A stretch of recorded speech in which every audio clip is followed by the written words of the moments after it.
We've got that student with us, Jonas Dew, current student at Columbia University, editor-in-chief of the Columbia Sundial student magazine that promotes free speech. I'm surprised anybody would allow free speech at Columbia. I didn't think if you're not a communist, I wouldn't think they'd allow you to speak. Jonas Dew, welcome to the Wayne Allyn Root Show. How are you?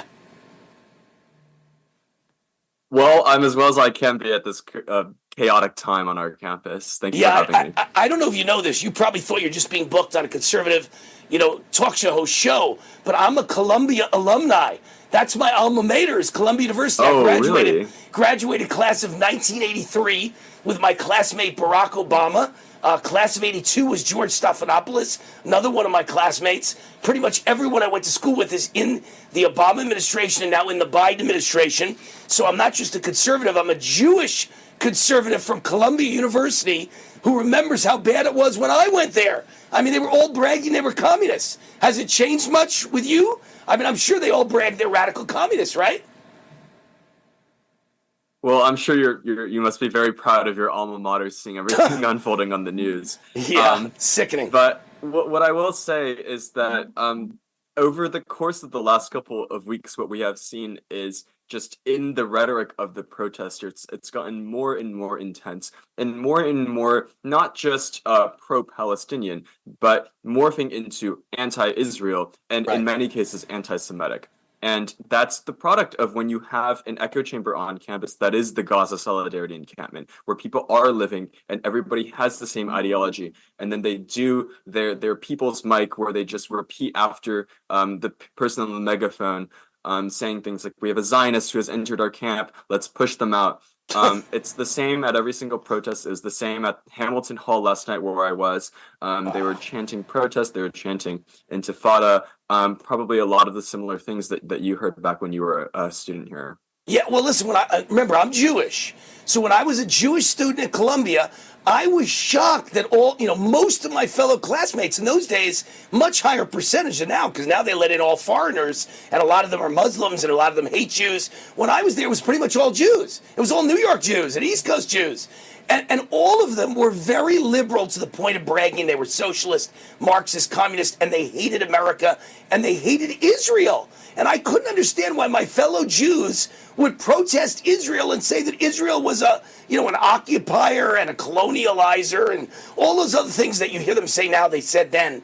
I couldn't understand it. So my question for you is, Jonas, right now, are most of these protesters, I assume, who are preaching death to Jews and genocide to Israel and we are Hamas and we are Infidel and all of that, I assume most of them are Muslim and foreigners. They're not Jews preaching death to Jews, are they? I hope not.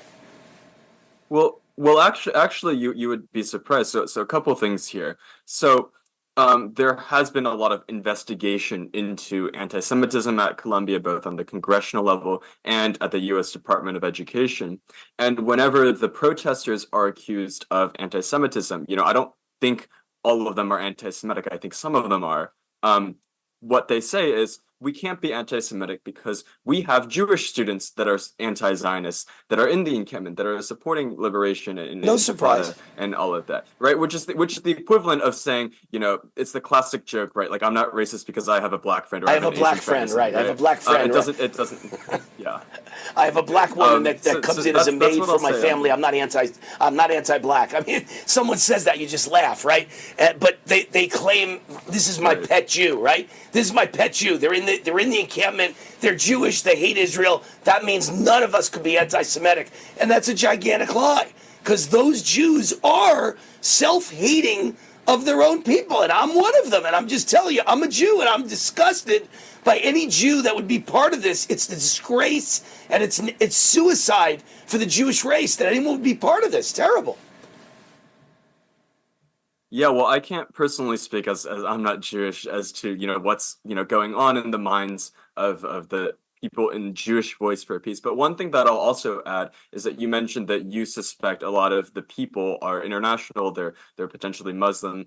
Actually, what I've seen is that this encampment and these protests have really just cut through the campus demographic. You have people of all walks of life coming in and supporting them. And it's really, quite frightening when you think about how quickly this movement has proliferated and almost sort of like infected the minds of a lot of people who, weren't political before, or, weren't really informed on the issue now. But now they see their friends in the encampment, they see the rhetoric that's being pushed out, and they feel compelled to join on this. So, the classic image is the Barnard, girl with like, short hair and all of that. Yeah, I know what you're saying. White, Same as when I was going. They're wearing a keffiyeh. They're wearing a keffiyeh and they're chanting in Arabic, and they have nothing to do with the conflict in the Middle East. I'm not saying that you can't protest things that you have nothing to do with, but when it's this widespread, you have to ask. There's something deeper going on here. There's an ideological line that is being pursued here, that it's beyond. Well, they've all been brainwashed, obviously, Jonas. They're brainwashed because I always use the example, let's just say you're minding your own business in your home, and a bunch of thugs break into your house, rape your wife, rape your daughter, and kill everyone. And then the police come and shoot them dead. These kids would protest the police and say the police are horrible people and brutal because they killed these people. These people were raping and murdering. Same thing with Hamas. Who could say we are Hamas? That makes you a domestic terrorist, in my opinion. If you support Hamas, that's not free speech. You've crossed into domestic terrorism. They're on the side of terrorists who murder and kill and rape and rob and everything you can name, genocide, anything you can name, mass murder. It's stunning to me that young kids could fall for this, to be brainwashed like this. Well, Wayne, I'll say I have a lot of Jewish friends are saying, similar things as you're saying, that, to a lot of them, it seems that this is, not become just, pro-Palestinian, it's become pro-Hamas, right? And I think we saw that at the very beginning in October. An anti-Jew. When immediately after the October 7th attacks, these organizations came out and said, we support the Palestinian resistance, right? That was before Israel launched anything, close to the offensive that they have today.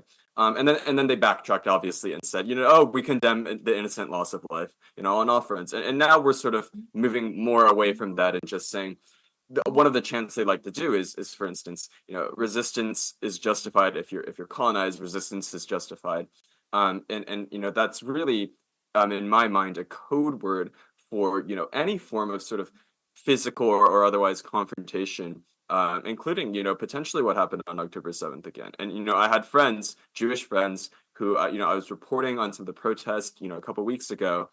And they were shouted at because they were observing they were visibly Jewish. And this happened outside the gate, so it probably wasn't students, but they were shouting, I hope October 7th is every day for you. I hope it happens 10,000 times. That's what I mean. That's terrorism. That's crossed into How is this different than all the people that complain about January 6th? This is January 6th times 10,000, but this government is not arresting, and this police department is not arresting these people and charging them with domestic terrorism, but they did on January 6th to a bunch of white Republicans who simply were protesting a rigged election. They didn't do anything. They didn't hurt anybody. This is crazy. So, I'd like to ask you an honest question. So, if these were white kids on campus and they were wearing white hoods, right? That'd be a horrible thing, KKK. And they had signs that say, kill all the blacks. Let's murder the blacks. Let's genocide the blacks. Let's kill Barack Obama. Would this university let this go on for weeks or days? No way. No way. By the way, I would agree with them. It's a horrible thing. I wouldn't allow that on my university. We can't allow racism like that. But because it's Jews, they keep letting it go on and on and on. And it just doesn't make sense to me. Why is it okay to curse and to want to kill Jews? But of course, it would never be okay to say, I want to kill black people. What's the difference? Why doesn't Columbia do the same thing they would do for black students? Protect them. Well, I think you're absolutely right that if, the scenario you're talking about, if it was people in KKK costumes coming on, absolutely none of this would be happening right now. There'd be no occupation, there'd be no encampment. So I do think that there is a little bit of a double standard going on with the administration. But the thing that complicates the situation is that we have this whole argument on campus, not only within the students, but also within the faculty and the administration about Zionism, anti-Zionism versus anti-Semitism. And, while I think that, you're allowed to debate whatever ideas you want on college campuses, as long as you do it in a respectful manner and you follow the rules, including, whether you believe Zionism is valid or not, which, 90+% of Jews on campus probably would support. Where the movement right now is having an issue is that they keep claiming that anti-Zionism is not anti-Semitism, but then they do things that are anti-Semitic. And sometimes it's hard to draw the line between those two, and that's why the movement right now is under so much scrutiny, I think. Well, Jonas, when someone says, forget about kill the Jews, which they've said, forget about murder the Zionists, which they've said, forget about genocide Israel, which they've said, when they say river to the sea, that, what have I said from the Potomac to the White House, let's kill all the Democrats? That's what it means to say from the river to the sea. It means you're going to kill all the Jews in Israel. And obviously, when you have the leader of the movement, I saw an article about this kid that was the leader of the movement, and he's just been kicked out of Columbia because he literally said to the media, it's not like I'm running around murdering Jews. I could be doing that. You're lucky I'm not killing Jews. This has crossed over into a much more dangerous thing. Don't you agree? Yeah, I do think that story, that's the story of Kamani James. And yes. He has been a huge liability for the movement, yeah. and he came out with an apology that did not include the word sorry. So, they're having a huge image issue right now.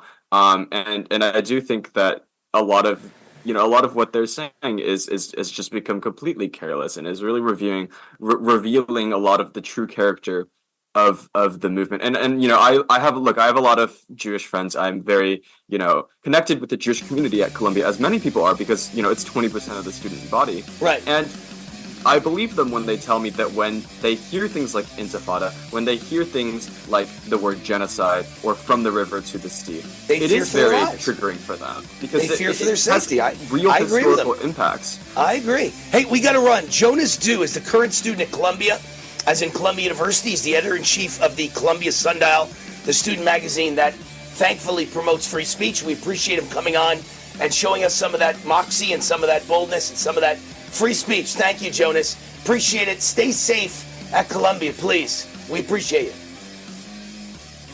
Thank you.